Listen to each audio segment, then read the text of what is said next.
lakukan protokol kesehatan yang ketat, dan untuk menghindari penumpukan pasien, pendaftaran dapat dibuat melalui janji terlebih dahulu di nomor telepon 022 730 3611 atau 022 735 13518 extension 13 atau kontak langsung melalui WhatsApp di 0813 12 23 9400 atau Anda dapat memesan melalui aplikasi Bandung Heart Clinic dengan perangkat Android. Download aplikasi BHC di Google Play Store.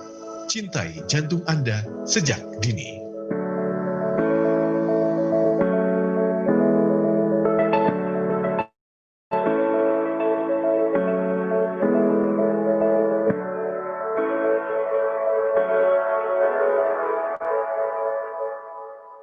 ...107,1 KLED FM Bandung's Inspiring Sound. Ya, sahabat KLED, mungkin yang saya rasakan adalah kebetulan yang menyenangkan. Karena tadi kita sama-sama mendengarkan lagu dari Regine Velasquez dan Jose Marichan ya, Please Be Careful With My Heart. Dan kebetulan sekali hari ini kita akan ngobrol-ngobrol dengan Bandung Heart Clinic. Nah, bahasannya akan kita bahas di sore hari ini adalah, kalau misalkan Anda sahabat KLED tahu nggak, kalau misalkan hipertensi atau tekanan darah tinggi ini dikenal juga dengan penyakit silent killer. Nah, ingin tahu lebih banyak tentang the silent killer hipertensi ini? Saat ini kita sudah bersama dengan narasumber Dr. Mirza Adriana Effendi, SPJP dari Bandung Heart Clinic. Dan Anda juga bisa mengunjungi website Bandung Heart Clinic di www.bandungheartclinic.com dan Instagram @bandungheartclinic. Selamat sore, dokter. Sore, Kang Ari. Sore. Ya. Ini dok, tadi saya sempat mention sedikit nih tentang silent killer ini ya, hipertensi. Ini bisa dijelaskan nggak tentang hipertensi? Iya, jadi hipertensi ini adalah seseorang yang dilakukan pemeriksaan tekanan darah. Nah, tekanan darahnya itu diperiksa berulang, terus kemudian didapatkan tekanan darah sistol atau yang atasnya, itu lebih dari sama dengan 140. Dan tekanan darah yang bawahnya atau diastol itu lebih dari 90. Itu baru kita bisa bilang seseorang itu mengalami hipertensi. Itu ada pengaruhnya dengan umur juga nggak? Maksudnya apakah umur tertentu memang harus 140 atau gimana? Ini untuk semua usia di atas 18 tahun, itu semua sama. Jadi angka di atas 140 dan diastolik lebih dari 90 itu kita anggap hipertensi gitu. Saya pernah loh dok di atas 140, tapi lagi stres. Dan memang sebenarnya nggak bisa diperiksa cuma sekali sih gitu. Kalau sekali kita nggak bisa langsung diagnosis itu hipertensi karena memang tensi kita tuh dalam seharian bervariasi dan banyak dipengaruhi oleh misalnya aktivitas, stres segala macam. Makanya kenapa harus diperiksanya berulang. Gitu. Oke. Ya. Kalau gejala dan juga ciri-ciri tekanan darah tinggi ini sendiri apa nih dok? Kalau sebenarnya gejala khas untuk hipertensi itu sendiri itu sebenarnya nggak ada. Jadi lebih banyaknya itu tidak bergejala. Biasanya kalau udah ada gejala itu kalau dia sudah mengalami komplikasi atau dia hipertensinya disebabkan oleh penyakit yang lain. Oke. Gitu. Karena kalau yang saya pernah dengar dulu katanya nih kalau orang sering marah-marah katanya darah tinggi dok. Ya biasanya sih karena stresnya itu terus jadi bikin tensinya ya? jadi naik gitu. Oh iya. Tapi kita nggak bisa bilang itu hipertensi juga sih, tetap harus diulang dengan cara pemeriksaan yang baik. Kemudian kita lihat apakah memang rata-ratanya seringnya di atas 140, di atas 90 atau tidak gitu. Ya. Oke. Nah, kalau untuk klasifikasi hipertensinya ini sendiri nih, Dok, apa aja nih untuk klasifikasinya? Jadi kan tadi kan diagnosisnya kan berdasarkan pemeriksaan tekanan darah nih. Jadi kita harus tahu cara pengukuran tekanan darah yang baik gitu. Jadi pengukuran itu harus dilakukan di ruangan yang nyaman, tidak berisik, suhunya yang baik, kemudian tidak habis merokok, tidak minum kopi atau aktivitas 30 menit sebelum dilakukan pemeriksaan tensinya, kemudian tidak sedang menahan kencing, kemudian harus istirahat dulu tuh 3-5 menit sebelum kita tensi, kemudian jangan berbicara saat lagi dilakukan pemeriksaan tensinya, posisinya pun harus benar. Jadi harus posisi duduknya yang baik gitu. Kakinya harus menempel pada lantai. Kemudian si punggung kita tuh nempel sama kursinya. Terus tangannya itu harus di atas meja sejajar sama jantung. Kemudian tidak kaki kita tuh nggak boleh ngilang gitu. Terus alat-alat yang digunakan juga harus tervalidasi gitu. Ukuran si alat kasnya harus tepat gitu. Jadi angkanya tuh akurat gitu. Banyak sekali ya ini persyaratan-persyaratan supaya kita akurat ya, Dok ya. Gitu. Tapi sempat disebutkan nih, Dok, suhu ruangan yang baik. Maksudnya suhu ruangan yang baik itu seperti apa? Suhu nyaman biasa ruangan aja sih 25 gitu. Maksudnya jangan terlalu dingin gitu kan, nanti refleks kita kan bisa jadi tensinya jadi naik gitu. Berusaha untuk mengimbangi si suhu yang dingin itu gitu kan. Si tubuh punya respon nih. Jadi takutnya malah yang kita cek tuh respon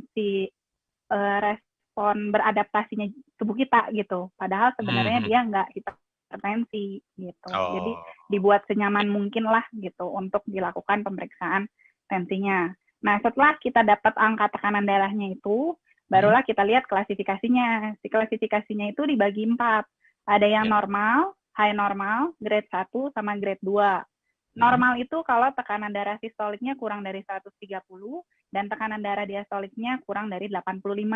Untuk yang high normal itu antara sistoliknya 130 sampai 139 dan diastoliknya 85 sampai 89. Jadi diagnosis high normal tuh bisa berdasarkan sistoliknya aja atau diastoliknya aja. Gitu.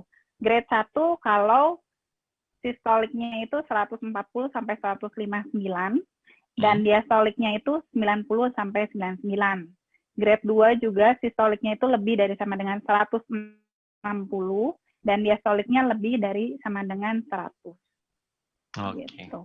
Nah, sahabat Kelight, saat ini kita sedang membahas waspada hipertensi, The Silent Killer, bersama dengan narasumber Dr. Mirza Adriana Effendi, SPJP dari Bandung Heart Clinic. Kalau Anda misalkan ada yang ingin ditanyakan, silakan SMS WhatsApp di 0812-203-1972. Nah, tadi sempat disebutkan ya, kenapa sih si hipertensi ini disebutnya sebagai silent killer? Serem banget nih, Dok. Karena seperti yang tadi udah kita singgung ya, bahwa hipertensi ini sebenarnya seringnya itu tidak bergejala. Dan kadang pasien tuh merasanya, oh saya nggak ada gejala dok gitu. Kadang malah aja ya dok ya gitu ya. Gitu. Jadi kadang memang datang tuh setelah udah terjadi komplikasinya. Komplikasi si hipertensi kan bisa mengenai dari ujung kepala kita sampai ujung kaki kita nih. Jadi kenapa itu disebut silent killer? Karena datang tuh udah istilahnya sudah terjadi komplikasi dan bisa menimbulkan kematian juga sebenarnya gitu, efek ke komplikasinya. Oke. Nah, sebelum misalkan ya seseorang mengalami apa yang tadi dokter sebutkan ternyata sudah komplikasi ke hal-hal yang lainnya nih. Jadi mungkin ada hubungannya dengan pola hidup ya dok ya berarti ya? Ada. Nah, pola hidup yang kayak gimana nih yang bisa membuat seseorang jadi terkena hipertensi? Ya, yang pasti yang tidak sehat ya, makannya tuh misalnya banyak banget mengandung garam gitu. Karena itu kan kalau garam itu narik air, jadi biasanya tensinya cenderung lebih tinggi gitu kalau kita banyak mengonsumsi garam. Kemudian kurang makan buah, kurang makan sayur, kemudian banyak makan yang berlemak, terus banyak minum kopi, banyak minum teh, terus minum alkoholnya banyak, merokok, berat badannya berlebih, terus kurang aktivitas, kurang olahraga, terus banyak stresnya, kemudian banyak terpapar polusi, yaitu merupakan pola hidup yang bisa membuat kita rentan terhadap hipertensi. Oke, hal tersebut ya. Oke, nanti kita lanjut lagi ngobrol-ngobrolnya, Dok. Ya, kita tunggu juga untuk Anda yang mau tanya-tanya SMS 0812-203-1972 via WhatsApp juga dengan nomor yang sama. Kita akan balik lagi ngobrol-ngobrol dengan Dr. Mirza Adriana Effendi SPJP dari Bandung Heart Clinic, dan yang kita bahas adalah waspada hipertensi, the silent killer. 107.1 K-Light FM Bandung's Inspiring Sound. Ya, sahabat K-Light, masih bersama saya Ari Widiawan, dan juga untuk Anda yang mau tanya-tanya sekali lagi, saya sekarang sedang bersama Dr. Mirza Adriana Effendi SPJP dari Bandung Heart Clinic. Yang kita bahas adalah waspada hipertensi, The Silent Killer, dan Anda bisa mengunjungi website Bandung Heart Clinic di www.bandungheartclinic.com, Instagram @bandungheartclinic. Dan Dok, kita lanjut lagi ya. Ya. Iya. Kalau misalkan ini nih, komplikasi yang mungkin terjadi akibat hipertensi itu apa aja sih? Kan tadi hipertensi itu bisa menyebabkan komplikasi dari kepala sampai ujung kaki. Nah, kalau kepala ke otak itu dia bisa menyebabkan stroke.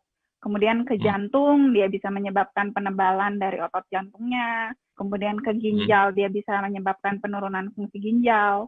Kemudian ke pembuluh darah dia bisa jadi kaku tuh pembuluh darahnya. Terus ke mata bisa juga menyebabkan adanya perdarahan di dalam bola matanya gitu. Nah, kalau untuk pengobatannya sendiri nih, apa kita bisa mengobati hipertensi secara alami di rumah misalnya? Iya.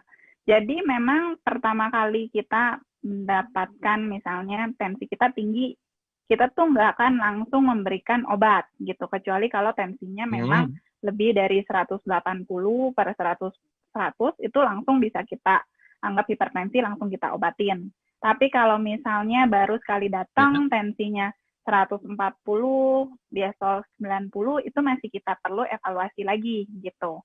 Setelah evaluasi itu, jadi kita saranin dulu ke pasiennya untuk lifestyle modifikasi gitu. Jadi dia harus menjalankan pola hidup yang sehat, kemudian melakukan diet yang baik. Sekarang tuh lagi ada diet dibilanginnya DES diet. Jadi DES diet itu kepanjangan dari Dietary Approach to Stop Hypertensi. Jadi ini tujuannya untuk menurunkan tekanan darah tanpa obat gitu. Nanti untuk penjelasannya nanti kita bahas lebih jauh di segmen berikutnya ya. Iya. Gitu. Tapi gini Dok, berbicara tentang diet segala macam itu, apakah memang tanpa konsultasi bisa dilakukan sendiri berdasarkan ya either itu browsing lah atau dari YouTube mungkin? Harus konsultasi dengan memang ahlinya? Kalau untuk hipertensi, pemeriksaannya sebenarnya bisa dilakukan di rumah. Pakai alat yang otomatis itu juga sebenarnya cukup akurat kok, asal memang alatnya baik. Gitu. Maksudnya kalau kita mau ngecek alat kita ini masih baik atau enggak, paling pas kita ke klinik, itu kita bawa alat kita bandingin sama alat manual yang punya klinik gitu. Di tensi di saat yang bersamaan. Gitu. Jadi pakai alat yang manual berapa, pakai alat yang otomatis kita punya berapa gitu. Dibandingin kalau memang cuman bedanya sekitar 10 mm Hg itu masih kita anggap akurat gitu. Dan biasanya memang yang otomatis itu lebih tinggi dibanding yang manual dari klinik gitu. Nah, jadi diagnosisnya sebenarnya tetap kalau diagnosis harus dari dokternya lah ya, karena kan dokternya harus menilai apakah memang ada faktor resikonya, apakah memang ada hal-hal lain yang mempengaruhi si tensinya gitu. Tapi untuk kita precaution-nya lah kita bisa mengetahui lebih dini yaitu dari cek tensi yang di rumah itu gitu. Selain cek ke klinik, cek di rumah, ada juga alat satu lagi sih yang ABPM, itu alat yang tensi kita selama 24 jam gitu. Jadi tujuannya untuk menghindari yang merancukan hasil kita. Misalnya ada orang yang kan begitu kalau ketemu dokter dia langsung tensinya naik gitu. Nah, hal-hal yang kayak gitu tuh bisa ketahuan di situ gitu. Atau misalnya setiap datang ke klinik dia sebenarnya tensinya selalu bagus, tapi pas begitu kita USG jantungnya nggak taunya udah tebel kan. Dari mana gitu tebelnya? Kemungkinan itu yang hypertension gitu. Jadi tetap harus kita cek ke klinik sih gitu, tetap kita cek semuanya gitu. Tapi untuk pasien tetap kita sendiri. Ya Dok, mungkin tensinya naik karena takut uangnya kurang buat bayar Dok. Bisa jadi juga. Oke Dok, ini kalau untuk berbicara tentang obat tekanan darah tinggi yang bisa digunakan tuh apa aja sih obatnya? Sebenarnya kan obat tensi tuh banyak banget ya. Terus kadang kalau untuk hipertensi murni itu sih sebenarnya bisa pakai obat penurun tensi yang mana aja gitu. Golongannya kan ada banyak tuh, bisa yang mana aja sebenarnya. Tapi untuk orang-orang yang udah punya komplikasi atau penyakit jantung yang lain, biasanya nanti kita pilih untuk yang punya efek menurunkan angka kejadian perawatan ulang atau kematian pada pasiennya gitu. Jadi tergantung daripada si pasien ini punya penyakit yang lain atau tidak gitu. Tapi kalau memang murni hanya hipertensi, itu sih pakai obat apa aja juga bisa sebenarnya. Dan penggunaannya sih kita biasanya lebih suka yang sehari sekali biar pasiennya nggak lupa. Kadang kan kalau misalnya 2 kali, 3 kali suka lupa gitu kan. Jadi kita cari yang sehari sekali yang kita anggap dalam sehari itu tuh dia pasti terkontrol dengan si obat itu. Gitu. Nah dok, kalau misalkan jadi tensimeter ya alat yang mengukur tensi itu apakah akan menjadi alat yang wajib dipunyai di tiap rumah?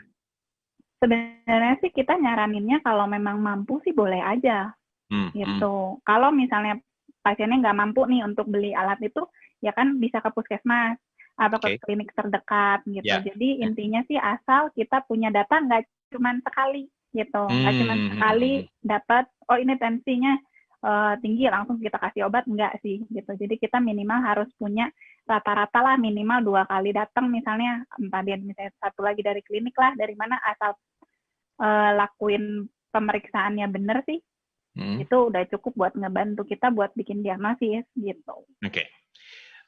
Nah ini dok, kalau misalkan mengobati hipertensi ini apakah sama cara mengobati hipertensi pada lansia dan juga ibu hamil?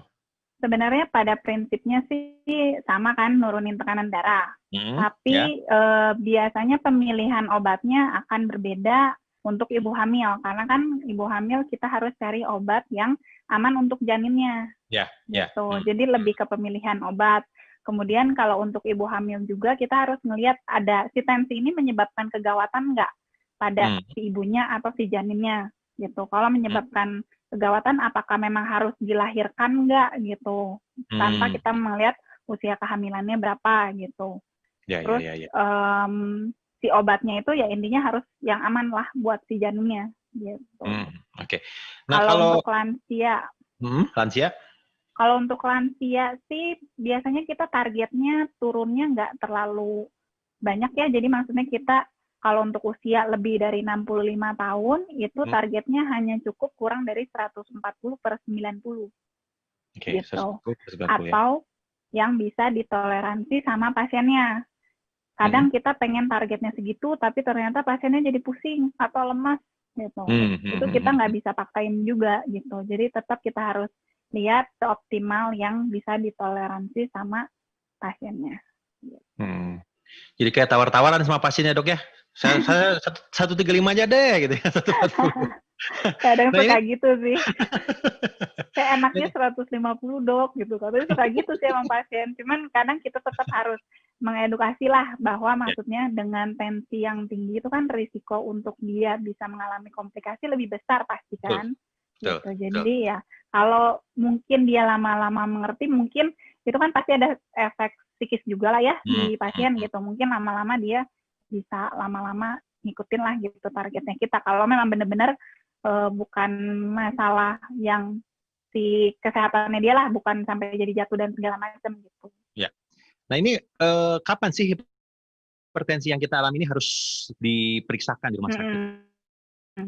Jadi biasanya kalau hipertensinya itu dimulainya usia muda nih, usia kurang dari 40 tahun, itu harus kita periksain lah ke dokter. Kemudian kalau dia udah minum obatnya banyak nih, minimal udah 3-4 obat, tapi nggak turun-turun juga, itu harus berobat ke dokter.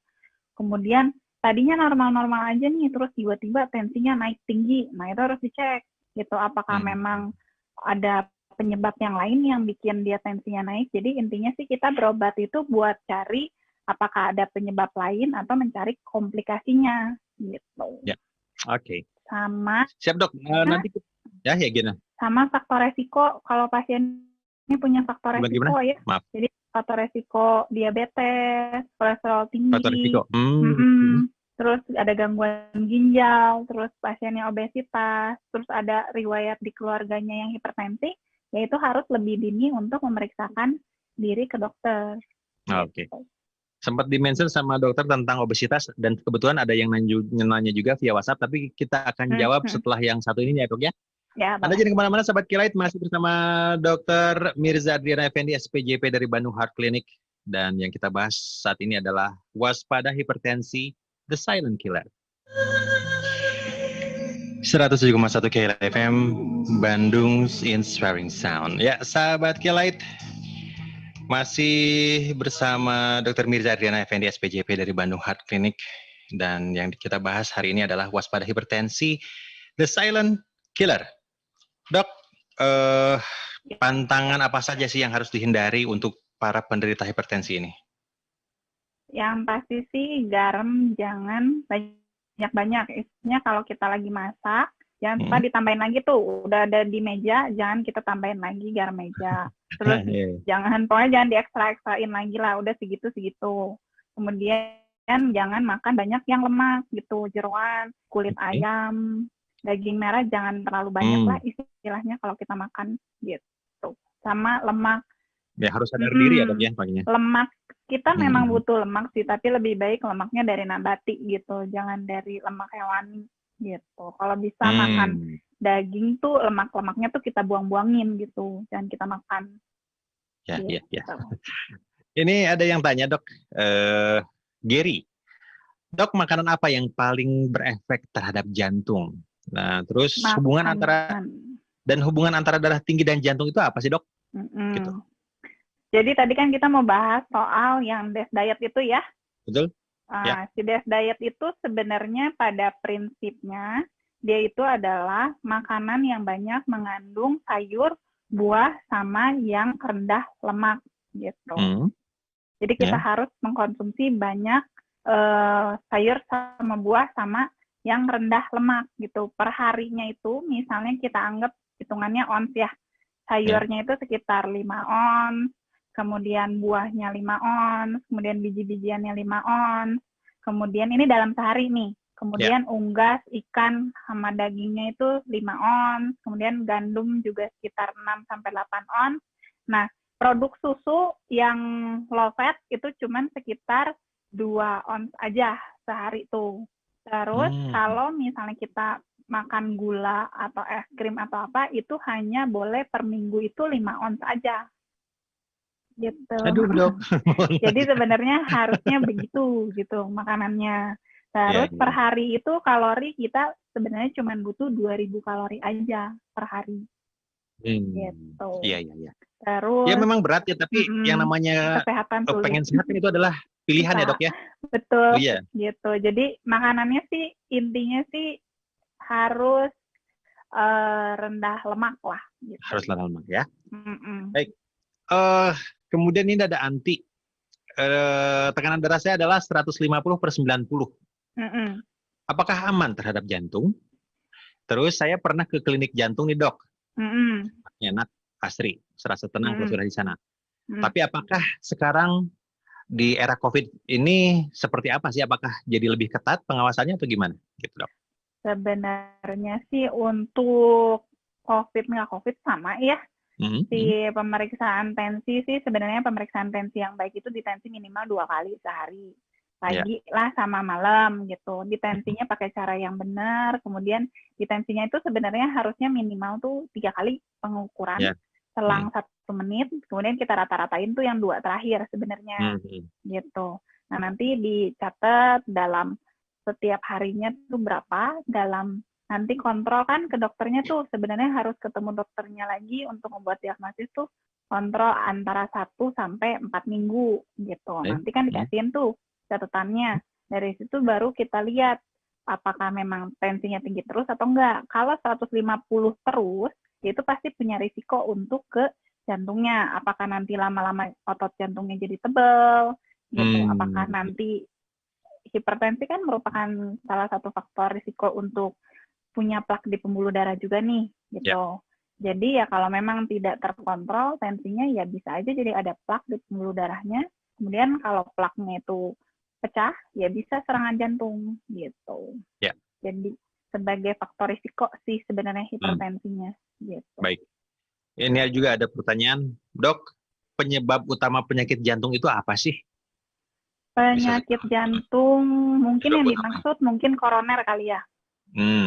Ya. Kalau misalnya koroner sebenarnya berarti faktor resiko sih sebenarnya yang membuat seseorang tuh dia punya penyakit jantung koronernya bisa jadi serangan jantung atau enggak, tergantung faktor resikonya itu dia banyak atau enggak. Faktor resikonya tadi udah disebutin tuh. Ya. Darah tinggi lah, kencing manis lah, asam urat, merokok lah, terus udah gitu banyak mengkonsumsi alkohol lah, berat badannya berlebih lah. Nah, si faktor-faktor resiko itu yang menyebabkan seseorang rentan untuk memiliki serangan jantung. Jadi si faktor resiko itu sebaiknya bisa kita kontrol semua. Misal tensinya, kalau kita punya hipertensi, ya tensinya harus terkontrol baik antara 120 sampai 130 gitu. Terus kolesterolnya tuh kalau memang bisa dengan diet olahraga yang nggak perlu obat, kita sih pengennya memang tidak semua menggunakan obat ya. Harusnya sih dengan diet, dengan olahraga terkontrol tuh bagus. Jadi kolesterolnya turun lah. Jadi nggak perlu obat, nggak masalah gitu. Yang penting ada pemeriksaan kolesterolnya, kita lihat apakah memang sudah normal atau belum gitu. Kalau cukup dengan diet olahraga ya cukup. Asam urat pun begitu. Kalau bisa sih kalau ngerokok ya di stop merokoknya gitu. Jangan terlalu banyak makan kopi, apalagi kopi-kopi saset itu kan lebih banyak gulanya ya daripada manfaatnya sebenarnya gitu. Jadi lebih ke makanannya kita atur lah. Betul. Kalau ini ada juga Nia yang tanya, Dok, sebenarnya gejala hipertensi yang paling gampang kita rasakan itu apa sih? Apakah hanya pusing kepala saja kah? Ada nggak hal yang lainnya? Sebenarnya sih kalau keluhan banyaknya malah nggak ada keluhan. Sampai mau tensi 200 kayak 220, kadang pasiennya juga nggak bilang saya nggak ada keluhan dok. Nah, kata dia gitu sebenarnya. Ya mungkin belum timbul sampai dia komplikasinya aja gitu.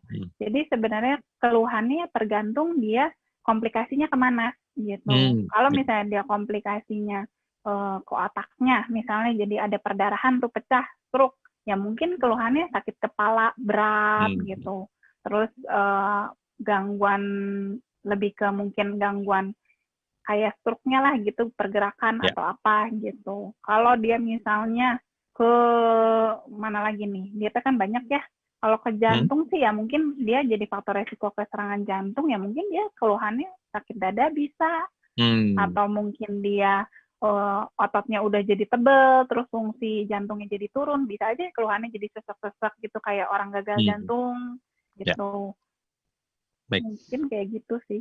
Tensi 220 udah kayak voltase ya dok ya, kayak listrik ya. Iya betul.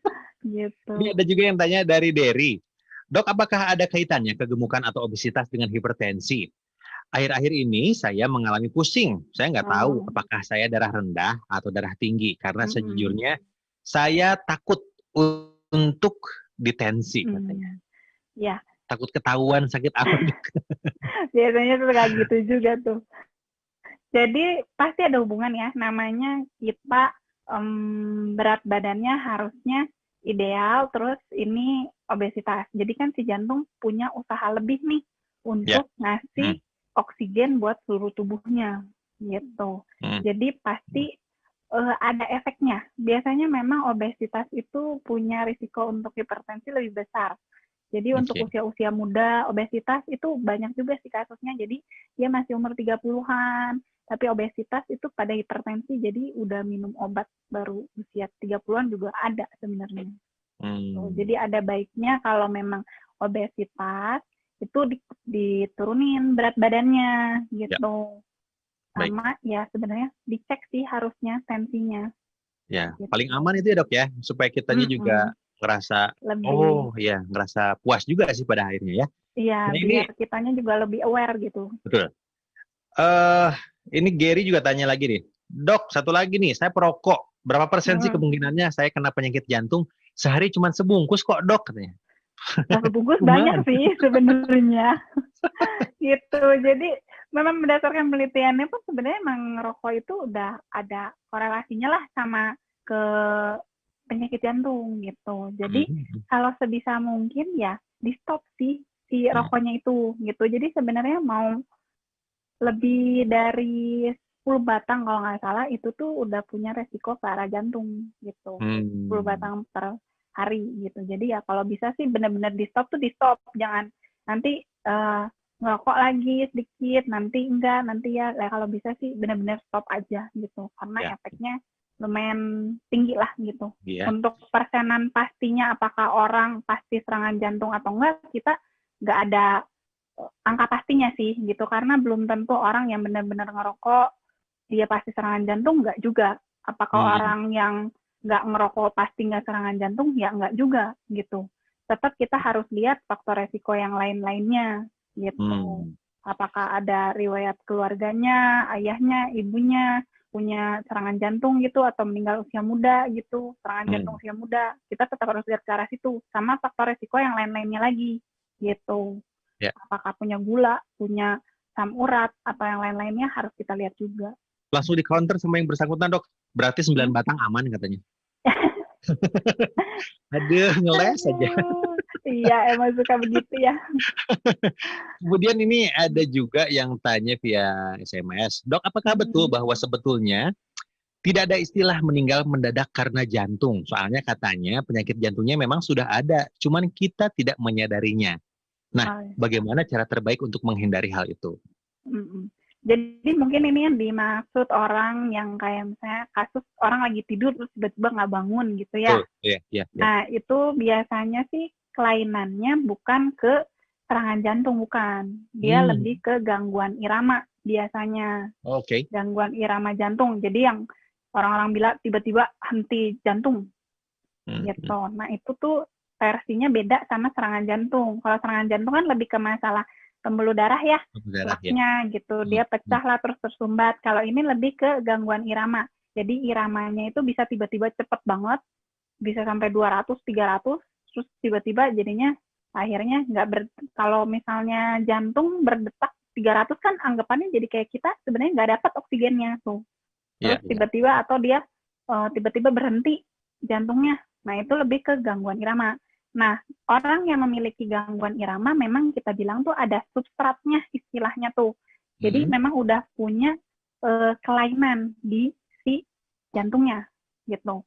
Dan kadang memang nggak ketahuan gitu. Dan karena gangguan irama itu lebih menyerangnya ke yang usia muda gitu. Jadi makanya banyak yang harus sebenarnya minimal sih kita EKG lah gitu. Kita punya jantung, kita EKG dulu gitu. Kadang bisa ketahuan gangguan iramanya, kadang juga enggak gitu. Jadi tetap harus dievaluasi kalau memang di keluarganya ada riwayat meninggal usia muda gitu. Jadi harus lebih aware dari awal. Aware ya. Apalagi kalau ada keluhan misalnya pingsan atau kejang, nah itu harus dicek evaluasi apakah si kejang pingsannya itu dari jantung atau bukan gitu. Ini juga ada satu tips dari Bunda Adli katanya, untuk hidup sehat saya sering saum katanya, saum sunnah. Tensi saya juga normal-normal aja dan saya rajin juga kontrol ke dokter, usia saya 62 tahun ya. Berarti memang ya itu ya, kita harus rajin juga cek ke dokter ya. Nah ini Dok, ada juga, apa benar perokok aktif yang berhenti total ada efek samping beberapa atau sekitar 5 atau 10 tahun kemudian katanya? Yang saya tahu sih efeknya baik ya kalau misalnya dia di stop. Jadi dengan dia di stop tuh pasti menurunkan mortalitasnya gitu. Mortalitas dari sisi jantung lah istilahnya. Gitu. Jadi bukannya efeknya malah buruk ke 5-10 tahun ke depan. Mungkin yang dimaksud ini kali. Jadi PPOK mungkin. Jadi PPOK tuh penyakit paru obstruktif kronis. Jadi pada orang-orang yang merokoknya berat banget, itu bisa menyebabkan penyakit itu di kemudian hari, PPOK-nya. Tapi bukan karena dia berhenti ngerokoknya, tapi karena sebenarnya dia itu merokok aktif lagi zaman dulu, terus baru mungkin ada penyakitnya tuh nanti-nanti gitu. Tapi itu bukan karena berhentinya. Itu dijadikan alasan untuk orang malas untuk berhenti merokok, Dok, jadinya. Tapi sebenarnya PPOK-nya penyebabnya karena ngerokok gitu, bukan karena berhenti ngerokok gitu. Oke, terakhir Dok nih, pesan untuk sahabat K-Lite nih di sore hari ini. Jadi pesannya ya, jangan sepelekan darah tinggi, jadi harus mau dicek tekanan darahnya, jangan nunggu sampai ada keluhan baru berobat gitu. Jadi biasakan pola hidup sehat, kemudian olahraga teratur, tidur yang cukup, kelola stres dengan baik, dan jangan lupa bahagia. Gitu. Ya, terima kasih dok untuk tipsnya dan juga informasinya di sore hari ini. Baik. Ya, dan juga terima kasih untuk Anda sahabat Kilat yang sudah ikut serta bergabung di sini di obrolan kita dengan Dr. Mirza Adriana Effendi, SPJP dari Bandung Heart Clinic, dan yang kita bahas tadi adalah waspada hipertensi, the silent killer. Sekali lagi terima kasih dok, selamat. Ini beristirahat atau bertugas kembali nih? Beristirahat. Oke. Ya, terima Baik. kasih. Dan juga sekaligus saya juga akan pamit dari ruang dengar Anda, sahabat Kialite. Senang sekali bisa menemani suasana sore hari ini dari jam 3 sampai dengan jam 6 di program Afternoon Light. Mungkin di antara Anda juga sekarang sudah mulai berkemas-kemas untuk pulang ke rumah masing-masing atau juga masih berkutat dengan pekerjaan Anda. Ingat, seperti yang tadi dokter bilang, kita harus selalu menerapkan pola hidup sehat, berolahraga, terus jauhi rokok, dan juga tetap bahagia. Saya Ari Widiawan pamit. Wassalamualaikum warahmatullahi wabarakatuh. 107.1 KMIC FM. Time for more music. Ya, udah ya? Makasih dok ya. Ya, makasih ya. Ya. Ya. Iya, terima kasih semua.